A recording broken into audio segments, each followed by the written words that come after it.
Ilapit ko sa baba. Sama loob niya.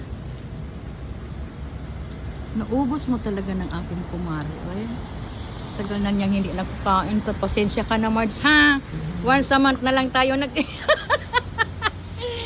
Kaya kita mong binili ko sa kanya. Ubusin mo yan, Marge. Big Mac, may... Apple pie ba yan? Hindi pa ubos yan? Ayan, meron pa. O, dessert mo yan, dessert mo. Buti na lang, Marge, dumating na tayo, no? Sabi ko na... At naisilong ko yung aking nilabhan. Oo. Diyos ko, kung hindi nabasa, ma-comporter pa naman yun. Next, kalahating. Aking leeg. Leeg gusto ko. Ako talaga hindi mo ako mapakain yan, Marge. Kaya mga anak ko, wala din kumain na isa sa kanila ng itik. Wala. Masarap din to, TM, sa atin. Oo.